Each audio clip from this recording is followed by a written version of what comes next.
next speaker is Professor Stuart Sarbacker, who came to OSU in 2009 after receiving his PhD from the University of Wisconsin and teaching for several years at Northwestern. He specializes in the comparative study of religion with a focus on Indic religion and philosophy and the theory and practice of yoga in South Asian religion, and on the method and theory and study of religion. In addition to numerous articles and book chapters, he is the author of Samadhi, the Numinous and Successive in Indo-Tibetan Yoga, which was published in 2005, which deals with the psychology and sociology of contemplative practices in Hinduism, Buddhism, and Jainism. Like Professor Lauer and Kohlinger, Professor Sarbacker is an award-winning teacher and also has a steady following. All three here are spectacular in that regard, and a hint of things to come. The same is true for Professor Copperman, so they're doing very well.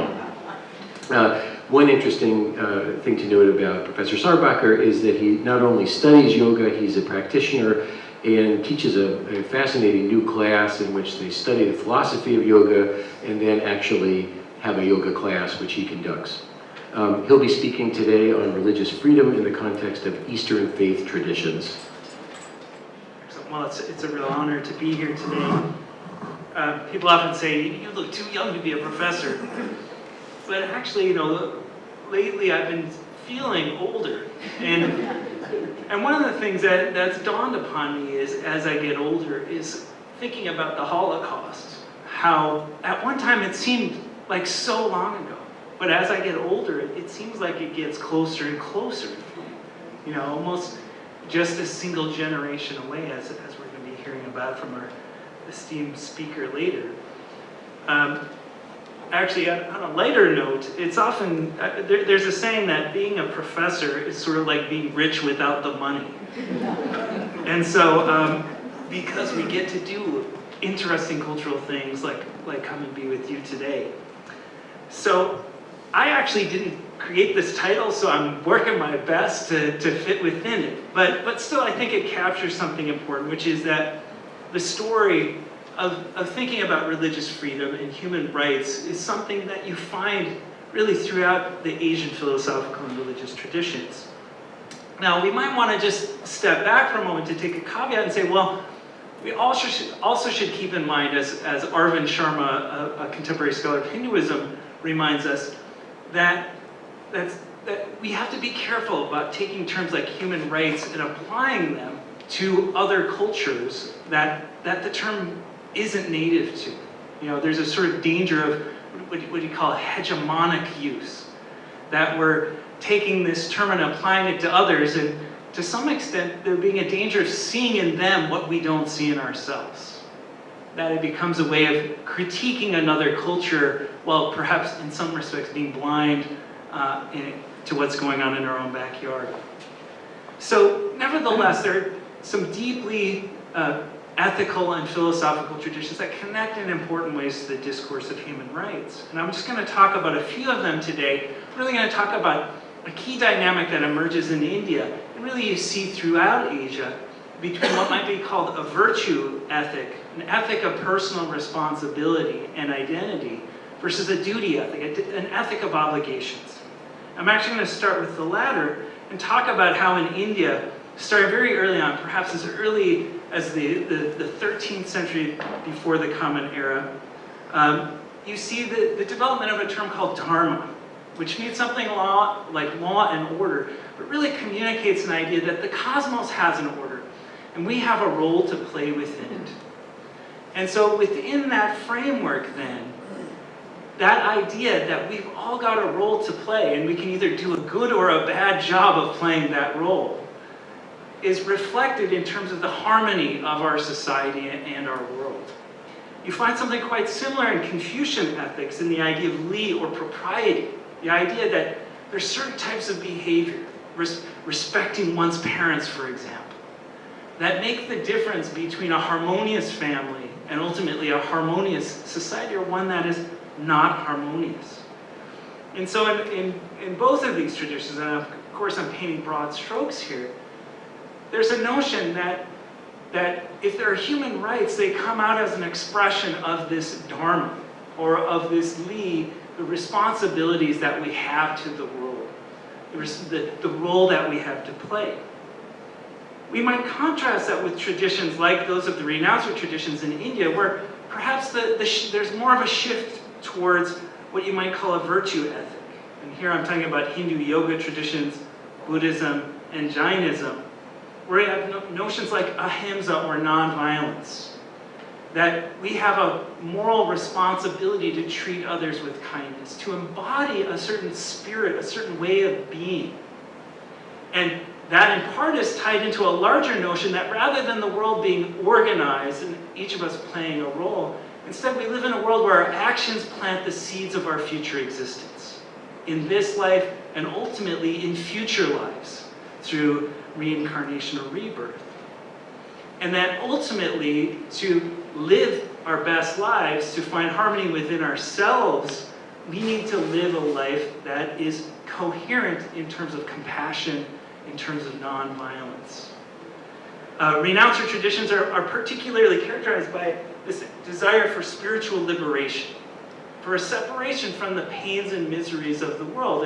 And in some respects, they're seen as a counter to the more world-affirming character of the priestly traditions or Confucian traditions. Well, these modes of religious practice historically have been extremely important in terms of Indian civilization. The first pan-Indian empire of Ashoka, around the 3rd century BCE, in part was embraced the renouncer ethic of nonviolence as the cornerstone of civil society. Later on, the Indian Gupta Empire embraced a priestly duty ethic, so sort of more structured and legally thought out system of ethics in order to build its own sense of civil society.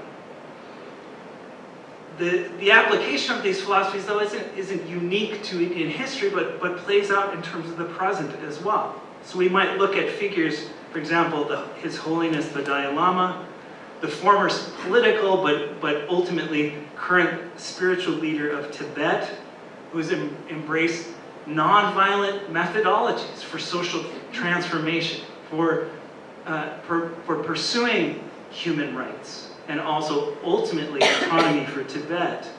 Sulak Sivaraksa, who is one of the progenitors of what's sometimes referred to as engaged Buddhism, a Buddhism that takes this ethic of nonviolence out of the monastery and out into the street as a vehicle for social transformation.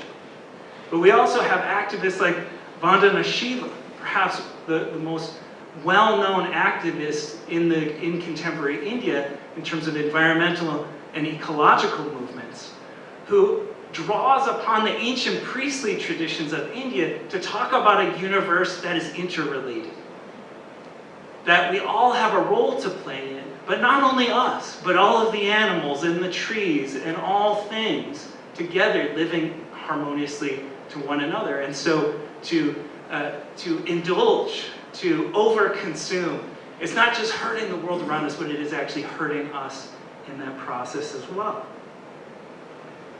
Last but not least, there's probably no person who stands up in the 20th century as an advocate for really a social justice perspective in the Indian context like Mohandas K. Gandhi. And what's interesting about Gandhi is he really brings together in his work these two streams I've been talking about in the paper.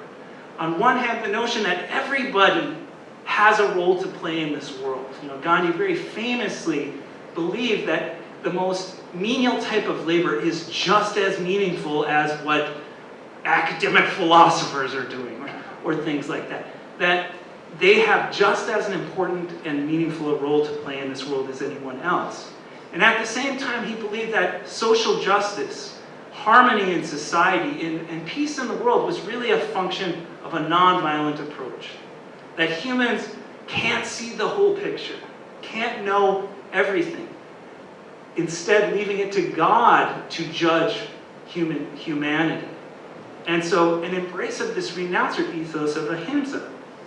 And ultimately, in this idea is the notion that state, the self-rule and state the political order and self-order are intimately interrelated. That civil society demands people discipline themselves and not just simply try to control the external world. And so a civilization then is marked not by how much people can get, but what they're willing to give up.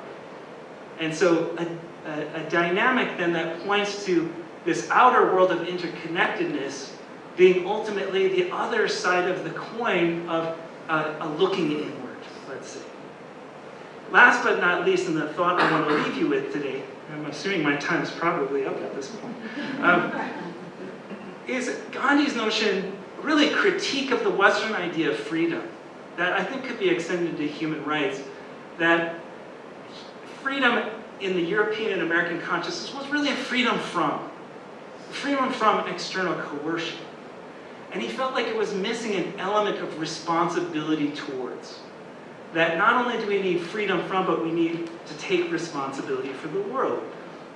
And it's interesting to note, and just in doing research for this, I was kind of stunned to see that in 1998, UNESCO and the UN High Commissioner proclaimed in 1998 a Declaration of Human Duties and Responsibilities in order to really forward the idea that we weren't simply dealing with the Universal Declaration of Human Rights as a sort of negative entity. Let's take away the negative, but let's also step up with the positive side of the spectrum. Let's build human rights as well as taking away those coercive forces that are operating in the world. Thank you very much.